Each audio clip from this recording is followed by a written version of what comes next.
Hello दोस्तों, स्वागत है आपका आपके यूट्यूब चैनल स्टडी की पाठशाला में। डेली हिंदी व्याकरण के नाम से सीरीज चल रही है, जिसमें रोजाना आपके साथ डिस्कस किया जाता है विलोम शब्द, पर्यायवाची शब्द, समश्रुत भिन्नार्थक शब्द, मुहावरे, लोकोक्तियाँ, वाक्यांश के लिए एक शब्द डिस्कस किए जाते हैं।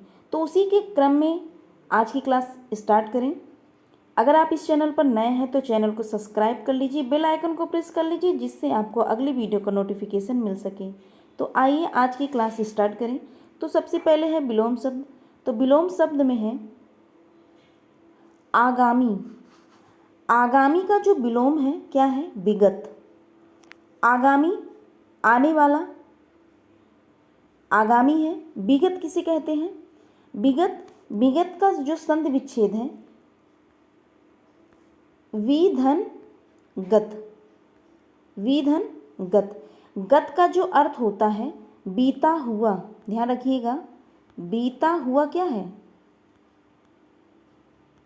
बीता हुआ गत है। तो विगत क्या हो गया? विगत एक क्या है? उपसर्ग है। विगत एक उपसर्ग है। वि जिसका अर्थ होता है विशेष, दूसरा, अभाव आदि शब्दों में इसका अर्थ लिया जाता है। तो विशेष, तो इसमें क्या है? वी क्या है? विशेष है और बी एक उपसर्ग है। तो गत का अर्थ होता है बीता हुआ, अर्थात विगत का जो अर्थ हुआ जो बीत चुका हो। जो बीत चुका हो वही क्या है? विगत। आप सुने होंगे विगत वर्षों में ये चीज़ घटित हुई, तो वही है विगत। तो विगत विधन गत से बना है। वी एक उपसर्ग है, जबकि गत का अर्थ होता है बीता हुआ। तो विगत का अर्थ हुआ जो बीत चुका हो। जो बीत चुका हो वही क्या है? विगत। आगामी आने वाला जो है वही क्या है? आगामी है। तो आगामी का जो विलोम है, आगामी का विलोम क्या है? विगत। ध्यान रखिएगा, आगामी का विलोम विगत है। आगे क्या है? आत्मा। आत्मा आप ध्यान रखिएगा, आत्मा एक संज्ञा है। आत्मा एक संज्ञा है। क्या है? संज्ञा। संज्ञा। अगर आप बात करें आत्मा की संज्ञा, आत्मा एक संज्ञा है। अगर इसकी विशेषण की बात करें, आत्मा की विशेषण की बात करें तो इसका क्या होता है? आत्मिक। ध्यान रखिएगा, आत्मा अगर आप पढ़ रहे हैं इसका विलोम तो ध्यान रखिए, आत्मा जब आप पढ़ रहे हैं, आत्मा एक शब्द है जिसका विलोम आप पढ़ रहे हैं, तो आत्मा शब्द क्या है? तो आत्मा एक संज्ञा है और आत्मा का जो विशेषण होता है वो आत्मिक होता है। आत्मिक विशेषण किसका है? तो आत्मा का विशेषण। यहाँ आपने जाना आत्मा एक संज्ञा है और आत्मा का जो विशेषण आत्मिक होता है। तो फिर आइए जान लेते हैं, इतना जाने आप, तो आइए जाने कि इसका विलोम क्या होता है। तो आत्मा, आत्मा का विलोम जो होता है अनात्मा और परमात्मा। अनात्मा हो या परमात्मा, ये किसका विलोम है? तो आत्मा का विलोम है। आगामी, आगामी आगामी का आपने जाना क्या? विगत।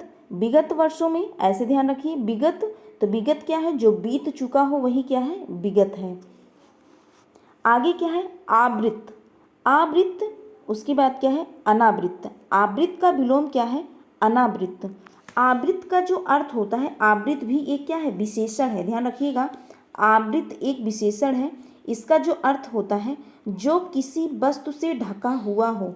आवृत्त, आवृत्त है, एक आवृत्ति होता है, वो क्या होता है? बार बार दोहराना। आपने देखा होगा आवृत्ति एक आवृत्ति होता है, इसका अर्थ जो होता है बार बार दोहराना, लेकिन ये क्या है? ये दूसरा है, क्या है? आवृत्त है। आवृत्त, आवृत्त का अर्थ जो होता है जो किसी वस्तु से ढका हुआ हो। ये क्या होता है? आवृत्त, जो किसी वस्तु से ढका हुआ हो। इसका जो विलोम होता है अनावृत्त। अनावृत्त का अर्थ जो होता है जो बिल्कुल, जो ढका ना हो। अनावृत्त जो ढका ना हो अनावृत्त, और जो क्या हो? जो ढका हो या किसी वस्तु से ढका हो वो क्या है? आवृत्त। या आप इसका अर्थ ले सकते हैं अनावृत्त का जो बिल्कुल खुला हो।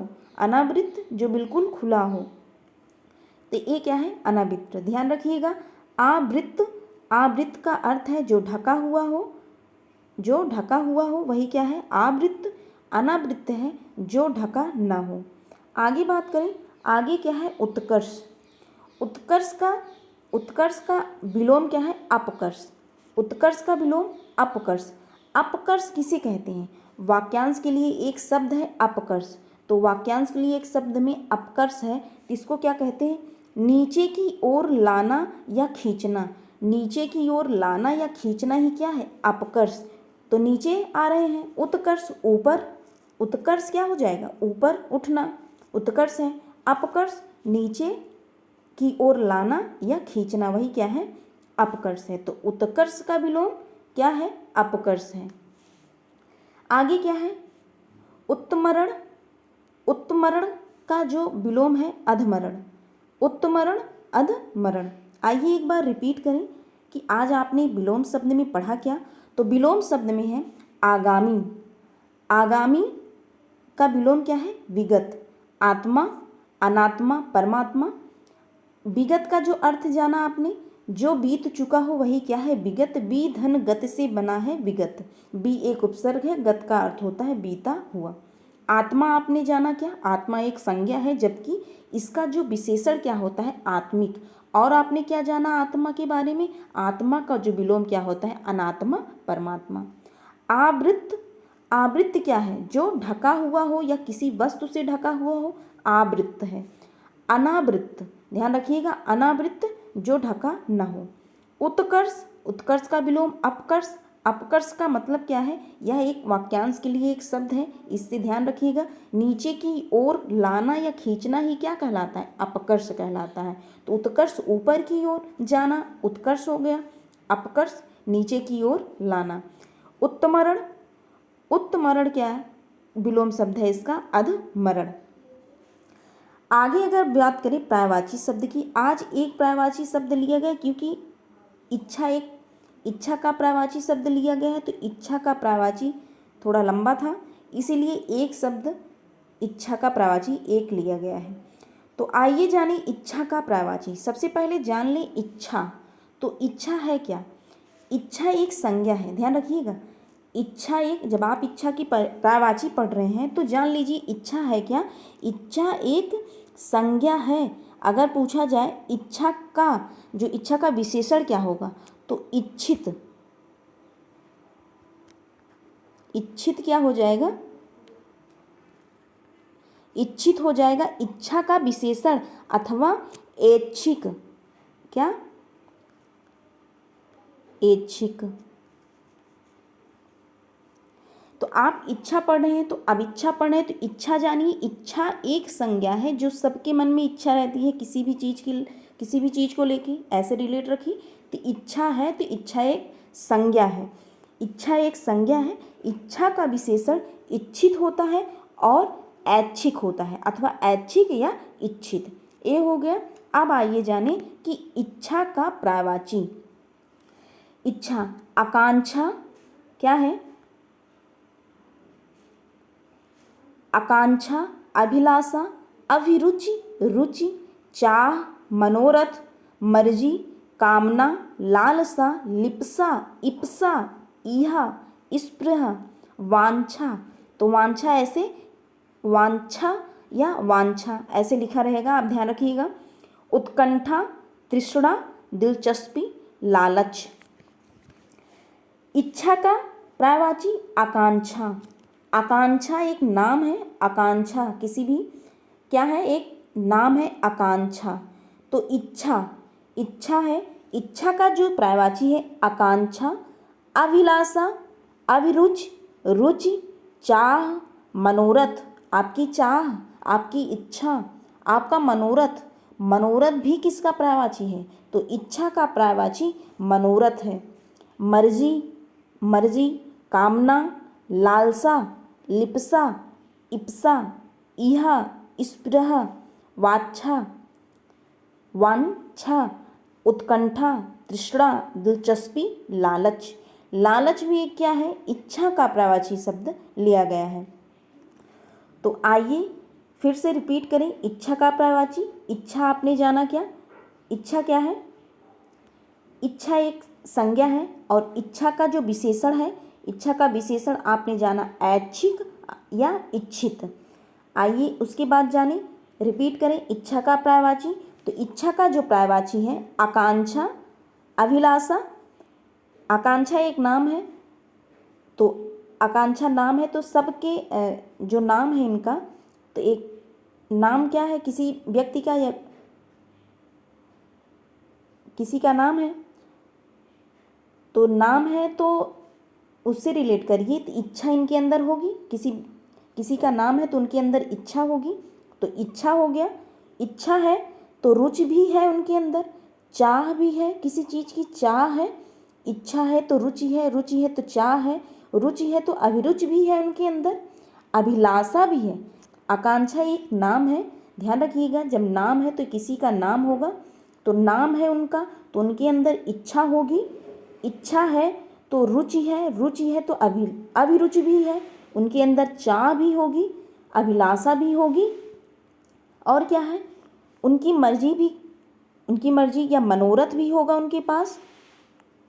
तो ऐसे रिलेट करके आप इतना याद रख सकते हैं। अगर किसी का नाम है आकांक्षा, ध्यान रखिए आकांक्षा इच्छा का ही पर्यायवाची है, तो आकांक्षा किसी का नाम है, तो जब नाम है तो किसी का नाम है कि तो उनके अंदर इच्छा होगी। इच्छा है तो रुचि है, रुचि है तो अभिरुचि भी है, उनके अंदर चाह भी है, चाह है तो मनोरथ है, मनोरथ। इतना रिलेट करके आप यहाँ तक याद रख सकते हैं। फिर उसके आगे क्या, मर्जी, कामना, लालसा, लिप्सा, इप्सा, इहा, स्पृह, वांछा, उत्कंठा, तृष्णा, दिलचस्पी, लालच। अब आगे बढ़े, आगे क्या है, वाक्यांश के लिए एक शब्द। आइए वाक्यांश के लिए एक शब्द देखें। वाक्यांश के लिए एक शब्द क्या है, सबसे पहले आवध्य। आवध्य क्या है, जिसे मारना उचित न हो। आवध्य जिसे मारना उचित न हो उसे ही क्या कहते हैं, आवध्य। अंत्यज्य, अंतज्य क्या है, जिसका जन्म छोटी जाति में या निचले वर्ण में हुआ हो उसे ही क्या कहते हैं, अंतज्य। अंत्याक्षरी, अंत्याक्षरी क्या है, किसी पद्य, ध्यान रखिएगा पद्य, पद्य है, ऐसे भी लिखा मिलेगा आपको, ऐसे भी लिखा मिलेगा। तो पद्य क्या है, किसी पद्य के अंतिम अक्षर से नया पद्य आरंभ करने वाला खेल क्या है, अंत्याक्षरी। सभी लोग अंत्याक्षरी खेल खेले हैं बचपन में या अभी भी खेलते होंगे। तो ये क्या है, अंत्याक्षरी, किसी पद्य के अंतिम अक्षर, लास्ट का वर्ण जो होता है उसी से नए वर्ण या नए पद का आरंभ होता है, वही है। किसी पद्य के अंतिम अक्षर से नया पद्य आरंभ करने वाला खेल ही क्या होता है, अंत्याक्षरी। बात करें अंधविश्वास की, तो अंधविश्वास तर्क के बिना मान लिया गया विश्वास। तर्क के बिना, जो अगर कोई बात कहे या कोई व्यक्ति हो कोई बात बताए, अगर आप उसे मान लेते हैं वही क्या है, अंधविश्वास। बिना तर्क किए आप उस पर तर्क वितर्क करिए तब विश्वास करिए। तो ये क्या है, बिना तर्क किए मान लिया गया विश्वास, वही क्या है, अंधविश्वास। क्या है, अंधविश्वास। समाज में अंधविश्वास आप सुने होंगे फैले रहते हैं, तो यही क्या है, तर्क के बिना मान लिया गया विश्वास, अंधविश्वास। अंत्याक्षरी क्या है, किसी पद के अंतिम अक्षर से नया पद आरंभ करने वाला अंत्याक्षरी। अंतज्य क्या है, जिसका जन्म छोटी जाति में या निचले वर्ण में हुआ हो, अंतज्य है। आवध्य जिसे मानना उचित न हो, वही क्या है, आवध्य। आइए डिस्कस करें समश्रुत भिन्नार्थक शब्द। तो समश्रुत भिन्नार्थक शब्द में सबसे पहले क्या है, कपिस। क्या है, कपिस। कपिस का जो अर्थ होता है मटमैला।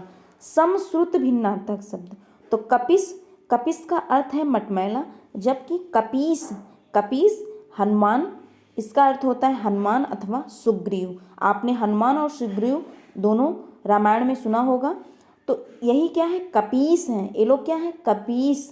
और कपिस क्या होता है, मटमैला। कपीस क्या है, हनुमान सुग्रीव। अब अगर आगे बात करें, आगे क्या है, कांति। कांति का जो अर्थ होता है चमक। कांति का अर्थ क्या है, चमक, जबकि क्रांति क्या है, क्रांति है उलट पलट या परिवर्तन, और क्लांति क्या है, थकावट। अब ध्यान रखिए इसको आप कैसे याद करेंगे। कांति, कांति आप ऐसे रिलेट करेंगे, आप घर में हो, घर में मम्मी है, तो मम्मी को आप कहिए, मम्मी आपके चेहरे पे क्या आई है, आज कांति आई है। मम्मी आपके चेहरे पे क्या आई है, कांति आई है। तो कांति का आप अगर ऐसे कह दे 1 से 2 बार अगर आपने घर में कहा तो आपको स्पष्ट रूप से याद हो जाएगा कांति। कांति का अर्थ क्या है? चमक। अब दूसरा क्या है? क्रांति। आपने 1857 की क्रांति सुनी होगी। तो क्रांति होती है तो क्या होता है? परिवर्तन होता है। परिवर्तन होता है, कोई भी क्रांति हो तो क्रांति होने पर क्रांति है, ध्यान रखिएगा, एक क्रांति है। क्रांति का अर्थ क्या है? परिवर्तन। तो आप ध्यान रखिए 1857 की क्रांति क्या है? परिवर्तन या उलट पलट। सब क्या होता है? उलट पलट जाता है जब क्रांति होती है। तीसरा क्या है? क्लांति। क्लांति लाती क्या है? ध्यान रखिए, क्लांति लाती क्या है? थकावट। क्या लाती है? क्लांति लाती है क्या? थकावट। क्लांति लाती है थकावट। ऐसे आप रिलेट करके याद रख सकते हैं। क्रांति क्या है? क्रांति, मम्मी आपके चेहरे पर आज कांति आई है, तो कांति आई है तो मम्मी के चेहरे पर, मम्मी के चेहरे पर चमक आई है आज, तो चमक हो गया। या आप किसी और तरह से रिलेट करके याद रख सकते हैं। या दूसरा क्या है? क्रांति 1857 की क्रांति याद रखिएगा, इसके बाद परिवर्तन हुआ था, तो ये रिलेट करके आप 1857 की क्रांति रिलेट करके परिवर्तन याद रख सकते हैं। और तीसरा क्या है? क्लांति। क्लांति लाती है क्या? थकावट। आगे बढ़े, आगे क्या है? आगे है कोश। कोश, उसके बाद है तीनों कोश। कोश, एक कोश का अर्थ क्या है? शब्द संग्रह, दूसरा कोश है खजाना और तीसरा कोश है दूरी। तो इसमें आप रिलेट करके सा है तो ये क्या है? ताल वाला सा, तो ताल वाले सा से ही इसका जो अर्थ निकल रहा है शब्द संग्रह। लास्ट में सा है तो लास्ट में ए भी शुरुआत इसके इसी सा से हो रही है, तो कोश हो गया, तो शब्द संग्रह इसका अर्थ होता है। अब बात करें इस कोश की, जो मूर्धन्य सा है, तो मूर्धन्य सा है, इसको ध्यान रखिए आप, इसको मूर्धन्य सा आप बोलते हैं। तो मूर्धन्य सा है, इसका अर्थ क्या होता है? खजाना। और ये जो तालु सा है, सॉरी दंत सा है या दंती सा है, इसका अर्थ होता है दूरी। तो आप इसको रिलेट कैसे याद रख सकते हैं? तो जो पहला कोश है उसका अर्थ आप तो कन्फर्म हो गया है, शब्द संग्रह होता है। लेकिन जो दूसरा कोश लिखा गया है जिसका अर्थ होता है खजाना, अब इसको आप कैसे याद रख सकते हैं? तो ये कौन सा सा है? आप ध्यान रखिए, मूर्धन्य सा है। मूर्धन्य मूर्छित कर देता है। कौन? क्या पाने से आप मूर्छित हो जाएंगे? ज़्यादा से ज़्यादा खजाना आप देख लेंगे, अरे इतना खजाना हो गया, तो आप क्या हो जाएंगे? मूर्छित हो जाएंगे। अगर आपने एकाएक इतने खजाने को देखा, क्या हो जाएंगे आप? मूर्छित हो जाएंगे। कोई व्यक्ति है, अगर कोई व्यक्ति है, आप इतना खजाना देख लिए कि आपने इससे पहले इतने खजाने को देखा ही नहीं, तो क्या है? आप मूर्छित हो जाएंगे। तो कैसे रिलेट हुआ? कोश में जो सा है ये मूर्धन्य सा है। मूर्धन्य से आपने मूर्छित हो गए। किसको देखकर? आपने खजाने को, इतना खजाना आपने देखा कि आप मूर्छित हो गए। तो ऐसे रिलेट करके आप याद रख सकते हैं कि इस सा का मतलब क्या है? खजाना। इस सा जिसमें कोश में आएगा उस सा क्या होता है? इसका अर्थ मूर्धन्य सा जिसमें मूर्छित हो गए। किसको देखकर? खजाने को देखकर हम मूर्छित हो गए। अब दूसरा क्या है? कोश।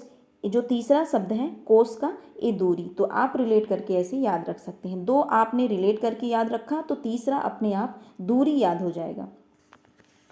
अब आगे बात करें, आगे क्या है? मुहावरा। आइए मुहावरा देखें। तो मुहावरा क्या है? पहला मुहावरा क्या है?